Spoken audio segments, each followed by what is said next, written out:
नमस्कार दोस्तों, ये video editorial compilation for mains का पार्ट है। आप प्लेलिस्ट में जाके एडिटोरियल की वीडियोस पेपर वाइज और टॉपिक वाइज देख सकते हो। और अगर आप दिसंबर 2019 के बाद की वीडियोस को देखना चाहते हो तो वीडियो के नीचे मौजूद ज्वाइन बटन की सहायता से आप मेंबरशिप को ज्वाइन कर सकते हो। चलिए डिस्कशन स्टार्ट करते हैं।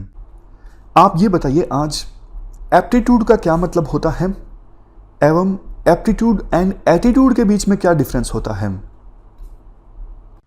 काफ़ी बार आपने ये वर्ड सुना भी होगा और आपने इस प्रकार की लाइनें भी सुनी होगी कि इस पर्सन के अंदर बहुत एप्टीट्यूड है, क्रिकेट का, पेंटिंग का या फिर किसी दूसरी चीज़ का।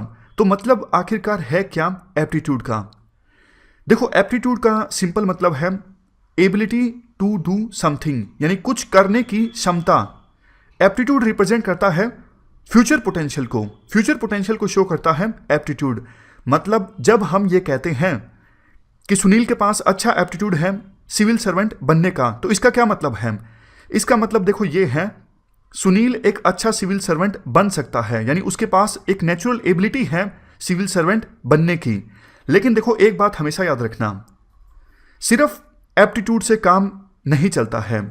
अगर सुनील के पास एक अच्छा एप्टीट्यूड है क्रिकेटर बनने का, अगर वो कुछ करेगा ही नहीं तो क्या वो अच्छा क्रिकेटर बन पाएगा? नहीं, बिल्कुल नहीं बन पाएगा। तो एक इक्वेशन आप याद रखिएगा, ability plus practice is equal to skill. किसी के पास अच्छा एप्टीट्यूड है पेंटिंग का, वो बार बार प्रैक्टिस करेगा तब जाके उसके अंदर स्किल डेवलप होगी अच्छी पेंटिंग की। उसी प्रकार से किसी के अंदर अच्छा एप्टीट्यूड है क्रिकेटर बनने का, वो मेहनत करेगा, बार बार प्रैक्टिस करेगा, तभी वो अच्छा क्रिकेटर बन पाएगा। तो यहां पे एसेंस ये निकलता है, एप्टीट्यूड का मतलब ये है natural ability to do something, मतलब जन्म से ही कोई एबिलिटी हो कुछ करने की, फ्यूचर पोटेंशियल को शो करता है एप्टीट्यूड।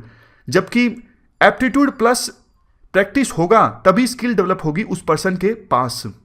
देखो, कोई भी ह्यूमन पर्सनैलिटी दो चीज़ों का प्रोडक्ट होती है, एक नेचर, दूसरा नर्चर।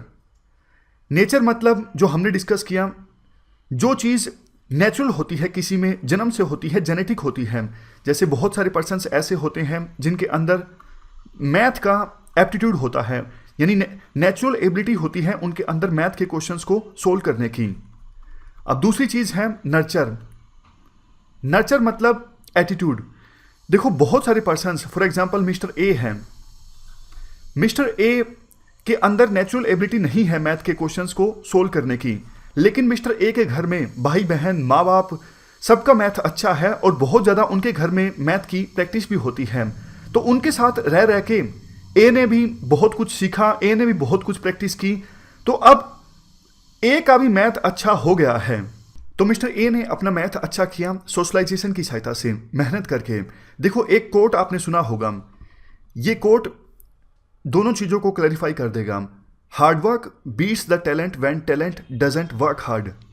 मतलब सिर्फ टैलेंट से काम नहीं चलता है, और किसी के पास किसी चीज़ का टैलेंट ना हो इसका मतलब ये नहीं कि वो पर्सन सफल नहीं हो सकता। टैलेंट ना हो तो भी बहुत ज़्यादा मेहनत करने से वो पर्सन सफल हो सकता है। ये कोट काफ़ी ज़्यादा इंपॉर्टेंट है। एथिक्स में इस स्टेटमेंट पर क्वेश्चन पूछा जा सकता है। अगर पूछा जाता है तो आप ये दो चीज़ें लिखोगे कि ह्यूमन बिहेवियर किस प्रकार से कम्बिनेशन है दो चीज़ों का, एप्टीट्यूड प्लस एटीट्यूड। लेकिन हमारा फोकस आज एप्टीट्यूड पर है। एटीट्यूड एक अलग से टॉपिक है जिसे हम बाद में डिस्कस करेंगे। आज का हमारा टॉपिक है एप्टीट्यूड। देखो, एप्टीट्यूड डील करता है एबिलिटी से, एप्टीट्यूड डील करता है कैपेबिलिटी से, एप्टीट्यूड डील करता है कंपैशन से। जब हम ये कहते हैं कि सुनील के अंदर अच्छा एप्टीट्यूड है क्रिकेटर बनने का, तो इसका मतलब ये होता है सुनील के पास पोटेंशियल है एक अच्छा क्रिकेटर बनने का। यानी एप्टीट्यूड हमें बताता है डिजायर्ड ऑब्जेक्टिव अचीव करने का पोटेंशियल है किसी के पास। एप्टीट्यूड हमें यह भी बताता है कि किसी पर्सन को, फॉर एग्जांपल अगर मिस्टर ए का एप्टीट्यूड है पेंटिंग में, तो एप्टीट्यूड हमें यह भी बताता है कि मिस्टर ए को अगर हम पेंटिंग की फील्ड में ट्रेनिंग दी जाए तो मिस्टर ए जल्दी से पेंटिंग सीख सकते हैं, जल्दी से पेंटिंग के एक्सपर्ट बन सकते हैं। तो कोई पर्सन कितनी जल्दी किसी चीज़ को सीख सकता है, यह भी हमें बताता है एप्टीट्यूड। इस डिस्कशन में फिलहाल इतना ही है। Thank you very much for discussion.